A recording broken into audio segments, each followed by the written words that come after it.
Pois é, né, gente? Campanha maravilhosa, merece nossa atenção e o nosso compromisso também para que a gente continue, então, preservando o nosso velho Chico, né? Uma riqueza muito grande, não só aqui do nosso estado, mas de boa parte do nosso país, né? A gente precisa continuar preservando, então, desde a sua nascente até a sua foz, tá bom? E olha só, outro assunto de muito interesse de todo o país também é o PIB, que inclusive voltou a crescer, e a gente vai conversar sobre esse assunto agora aqui com a economista Luciana Pacheco, que vai fazer uma análise desse crescimento do PIB, né? Caetano, perdão, Luciana. Bom dia para você, seja bem-vinda aqui ao TV Mar News.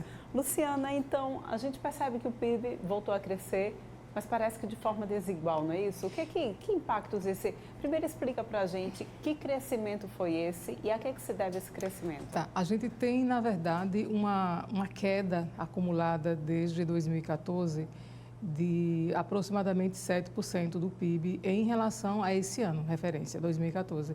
O PIB de 2019, ele foi 3,5% abaixo do PIB de 2014. Portanto, a gente teve aí uma outra queda de 4,1% em 2020, somando aí mais de 7% de queda em relação a 2014.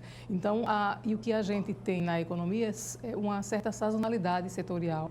Nesse caso específico, esse 1,2% ele é puxado pelo agronegócio e pelo setor de mineração, que são setores com uma concentração muito grande de renda, considerando que são setores oligopolizados, voltados para o setor externo e, portanto, eles não refletem uma recuperação da capacidade de consumo da população brasileira, notadamente da população de baixa renda. O que a gente tem no primeiro trimestre de 2021 é um aumento da taxa de desemprego, que sobe de 13,9%, registrada no trimestre anterior, para 14,4%. Além disso, nós temos aproximadamente 40 milhões de pessoas que estão fora da força de trabalho e que não são beneficiárias da Previdência Social. Portanto, a gente tem aí quase 55 milhões de pessoas de 14 anos ou mais de idade que estão fora da força de trabalho, sem renda, e que é mantida com a renda dos poucos que hoje estão inseridos no mercado de trabalho, e a grande maioria com a renda de até 2 salários mínimos. Portanto, a gente tem aí dificuldades muito grandes para destravar essa economia. A capacidade de intervenção do governo mostra-se muito baixa, a julgar pela transferência de renda, pelo auxílio emergencial, e, portanto, essa ajuda que está sendo dada, ela é insuficiente para a retomada do crescimento econômico. O que a gente tem aí é uma taxa de crescimento ainda muito modesta e, mesmo assim, é representada apenas por 2 grandes setores que são oligopolizados. Os demais setores, inclusive a indústria de transformação, teve uma queda de 0,5% e ela reverbera sobre outros setores, principalmente o setor de serviços.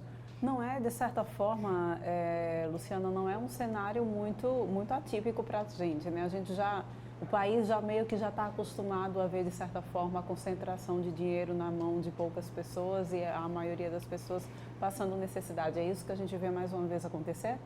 Exatamente. A economia brasileira, ela é hoje dominada por grandes oligopólios e monopólios. Alguns deles eram monopólios estatais e que hoje estão nas mãos da iniciativa privada, e é isso, inclusive, que vai justificar a elevação de preços de alguns produtos que tem elevação de preço apenas para justificar a elevação da margem de lucro, considerando que você não tem um crescimento de demanda. E aí eu posso citar como exemplo setores que foram recentemente privatizados, como energia elétrica, como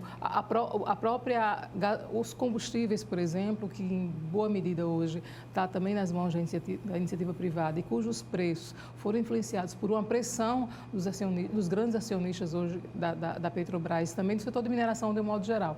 Então a gente tem o agronegócio, se nós tomarmos como referência o preço da carne. Então, todos os setores hoje que estão nas mãos da iniciativa privada, principalmente os grandes oligopólios, eles trazem um prejuízo muito grande às condições de vida, de sobrevivência da população, principalmente a população de baixa renda, que depende da venda da sua força de trabalho para conseguir se manter e manter a família. Quando a gente vê, então, esse cenário, muita gente já começava a ver, então, uma luz no fim do túnel. É correto, então, os brasileiros já pensarem, olha, o PIB está voltando a crescer, já é uma luz no fim do túnel? Não. A gente tem...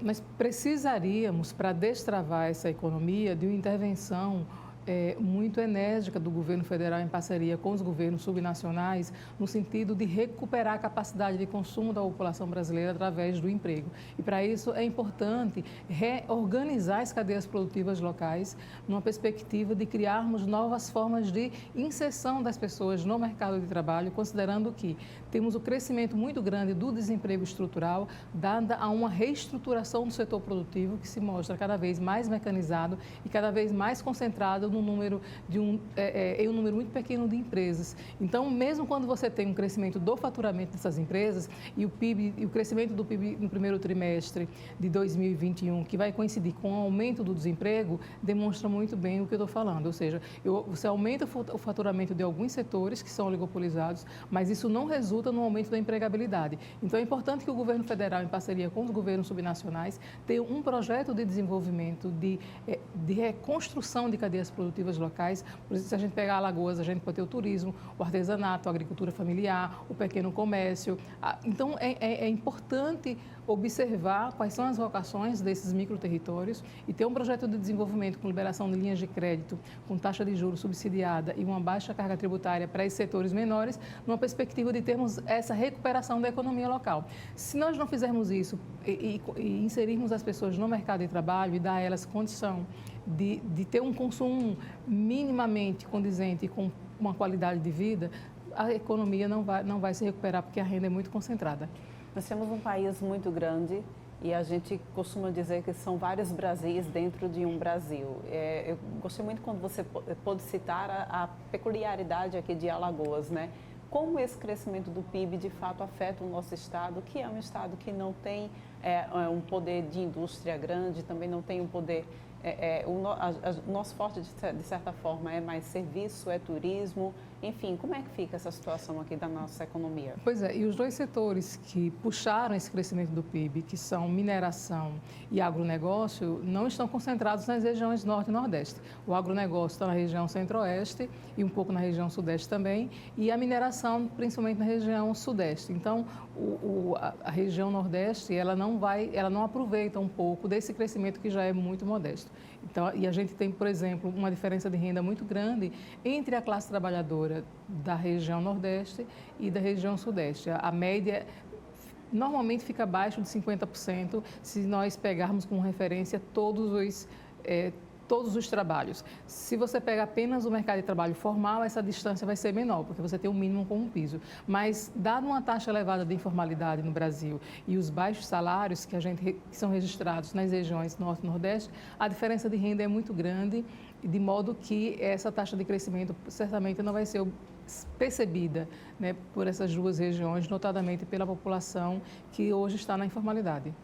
Luciana, qual a expectativa, então, para o restante do ano, para o país, aqui para o nosso estado, economicamente falando? Eu não vejo, a partir do governo federal, nem do ministro da Economia, nenhuma sinalização no sentido da retomada do crescimento, porque ao invés de o governo elevar os gastos governamentais para destravar essa economia, e seria a única condição desse fenômeno acontecer, o que está em curso é, por exemplo, uma reforma administrativa assentada no princípio da austeridade fiscal. E essa austeridade fiscal significa você limitar o gasto governamental em conformidade com a arrecadação tributária. Só que a arrecadação tributária, em cima de uma economia que está estagnada, ela tende a ser muito baixa, e, portanto, você não tem aí o elemento propulsor do que é necessário para destravar essa economia e, consequentemente, temos uma retomada de crescimento. Provavelmente a gente vai patinar ainda com uma taxa de crescimento muito baixa, como foram os anos de 2017 a 2019, que a taxa de crescimento do PIB ficou em torno de 1%, talvez para a gente, na melhor das hipóteses, terminar o ano de 2021 igual a 2019. Ou seja, nós precisaríamos hoje crescer pelo menos 4,1% ou 4.000% para o PIB de 2021 ser igual ao de 2019, porque o de 2020 caiu 4,5%. E eu não vejo nenhum movimento que dê condições de assegurarmos que teremos essa recuperação, que não é nenhuma recuperação, considerando que já tínhamos uma queda de 3,5% em relação a 2014. E aí, com o modelo econômico assentado na austeridade fiscal, é muito pouco provável que a gente consiga dar esse passo à frente. Quanto tempo Pelo seu conhecimento, pelo andar da carruagem, você acredita que em quanto tempo, mais ou menos, a gente vai então conseguir retomar a economia no país de uma forma geral? A gente tem um estado de expectativa muito ruim entre os tomadores de decisão, portanto, investidores. E essa expectativa, penso eu, que ela só deva ser alterada quando tivermos uma mudança do rumo que essa economia deva tomar e isso provavelmente só deve acontecer com as eleições de 2022, a depender da composição do Congresso Nacional e de quem esteja na liderança do país. Sem esse movimento na esfera política, que causa uma alteração no estado de expectativa muito grande e uma sinalização muito clara do governo federal, porque acaba sendo ele quem dá a principal sinalização para a tomada de decisão em relação aos investimentos, provavelmente a gente não vai ter nenhuma mudança expressiva até o final de 2022. Ok, Luciano, muito obrigada pela tua participação aqui no TV Mar News. A gente volta a se encontrar em outra oportunidade, Obrigada. Tá bom?